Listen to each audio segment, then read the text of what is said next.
Seus pais já estavam na política, já tinham uma exposição, já eram pessoas conhecidas, né? Eu já tocava antes. Tá. Muito antes do meu pai virar político. Minha mãe depois foi virar política. Eu sempre amei música. Muito por ter passado uma boa parte da minha infância nos Estados Unidos. Por isso que eu falo inglês misturado, porque foram quase 8 anos indo e voltando de criança nos Estados Unidos, em Stanford e Michigan State. Porque eles estudavam lá, é isso? Eles ganharam bolsa. Meus pais eram super CDFs, ok. Eles ganharam bolsa. E depois foram fazer doutorado em Stanford. Tá. Primeiro moramos em Michigan State, East Lansing. E depois voltamos para o Brasil rapidamente. E depois eles foram fazer doutorado em Stanford. Perfeito. E aí que eu aprendi a falar o inglês mesmo. E uma coisa que fica em você, sabe? Eu me lembro uma vez o meu pai... imagina o meu pai, com todas as ideias que ele tem. Eu me lembro ele me levando no McDonald's, né, nos Estados Unidos. Ele teve a ideia de trazer o McDonald's para o Brasil. Foi ele. E o pai dele não apoiou. Imagina o meu pai, se fosse dono de um monte de McDonald's aqui espalhados. Mas só lembranças assim. Mas aí eu até perdi o meu raciocínio. Não, aí agora você... me lembrei. Como é que você se descobriu? E eu escutei muita música lá. Né? E pelo que meu pai escutava, ele escutava Don McLean, and they were singing Bye Bye Mr. American Pie, drove my Chevy to the levee, but the levee was dry. Então, o Cat Stevens, Carole King, eram tipo American classic songs, sabe? Essas músicas e ficaram muito na minha cabeça. Por isso eu amo melodia, né? Até meus amigos assim, uns amigos punk falam, nossa, eu gosto dessas músicas meio música de peido de velho aí, mas eu gosto. Meio melosa. Né? Eu gosto. I love them. Toca o meu coração mesmo, assim. E a gente escutava no rádio, isso daí eu me lembro claramente isso. E aí, voltando para o Brasil, o meu vizinho... meus pais continuaram ainda nos Estados Unidos. E o meu vizinho, eu fiquei morando na minha avó. Meus pais nos Estados Unidos, eu fiquei morando com a minha avó. E o vizinho da minha avó, né, do meu avô, eles amavam os Beatles, os Rolling Stones, David Bowie. Então aí que eu entrei na música mesmo. E aí já 12, 13 anos eu montei minha própria bateria, que era uma cadeira de couro. O prato eu fiz era aquela tampa de sorvete de flocos da Kibon. Eu mesmo fiz os furos com uns pregos e saiu uns... E comecei a tocar com meu amigo Flávio, que infelizmente faleceu. E aí a gente fazia shows. Mas não com a bateria de flocos. Não, aí já mudou. Aí eu comprei uma Saema, minha mãe viu que o negócio era sério. Aliás, primeiro até usava a bateria do Flávio, do irmão dele. E depois eu ganhei uma bateriazinha, aí foi pra Golpe, Saema, Golpe, e foi melhorando.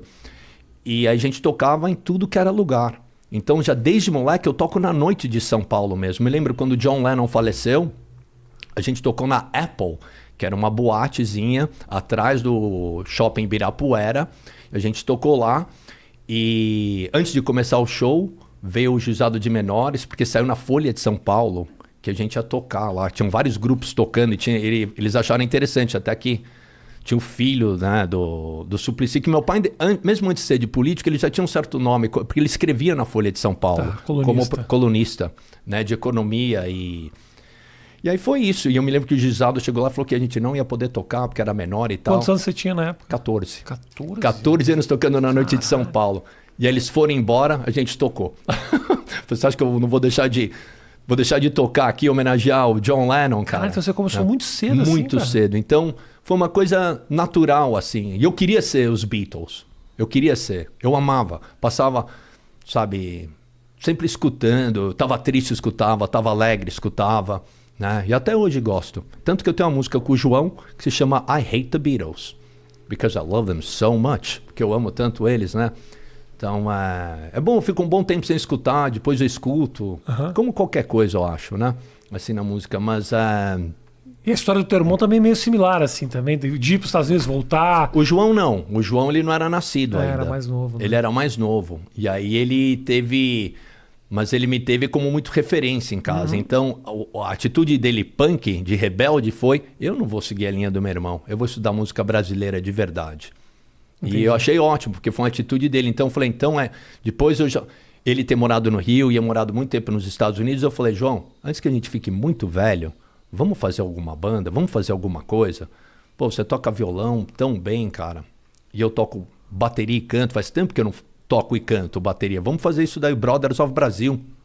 E eu tava fazendo um trabalho pro SBT, e ele tava numa turnê em Londres, né? Ele tava fazendo um show lá de bossa nova lá dele. Eu falei, vamos fazer um show nesse bar aqui, e eu vou convidar uns amigos, a gente vai tocar alguns covers. Tá. Só pra diversão mesmo. E aí eu chamei o ex-empresário do The Clash, Bernard Rhodes, que inclusive até descobriu o Johnny Rotten na rua com a camiseta Hate Pink Floyd, chamou pra cantar e entrou no Sex Pistols. E eu chamei ele pra ir lá no nosso showzinho. Falei, é cover, é só pra zoar. Ele falou, Supla, achei uma ótima ideia. O nome da banda é Brothers of Brazil. Legal, legal. E esse é o nome. Falei, João, você acabou de ser batizado pelo cara que inventou punk junto com o Malcolm McLaren. Então, entra isso na sua cabeça, seu... E até hoje ele tá nem aí pra essas coisas. E tudo bem, eu acho ótimo. E aí foi essa mistura de fazer o Panca Nova. E isso deu uma grande satisfação pra mim de poder tocar com meu irmão, que eu fiquei muito tempo longe da minha família, morando nos Estados Unidos.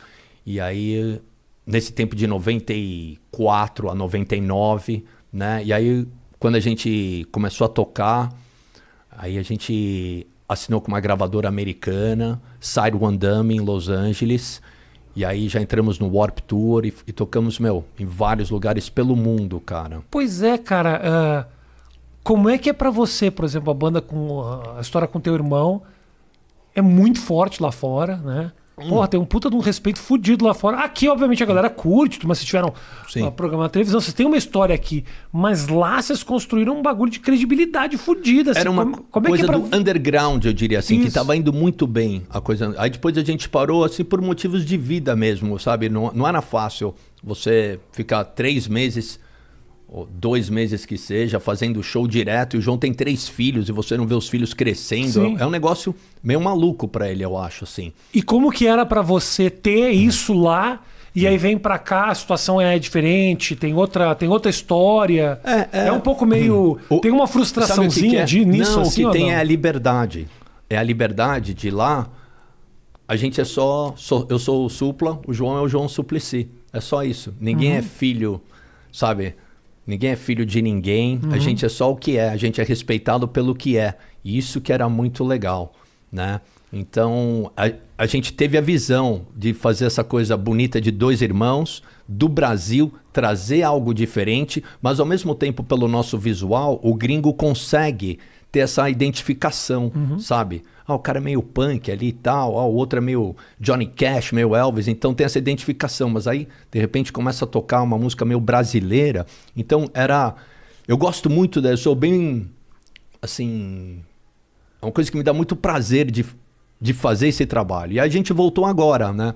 E eu recomendo quem estiver assistindo a gente, se quiser conferir o novo single do Brothers, que se chama Espetacular Nadar no Seu Mar. Eu acho que é uma música maravilhosa. Inclusive, o produtor que fez, não essa música com a gente, mas um cara que produziu o nosso álbum, Melodies from Hell, John Tiven, é um grande produtor, produziu Pixies, Robert Plant. Ele falou, you guys are the missing link between David Bowie and Tom Jobim. Vocês são um elo perdido entre Tom Jobim e David Bowie. Eu achei mó legal essa definição do Brothers.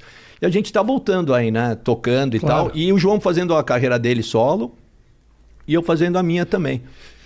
Em algum momento para você foi um fardo a carregar o fato de ter os pais conhecidos e políticos? Muito. Você responde muito pelas atitudes, né, do seu pai ou da sua mãe, né?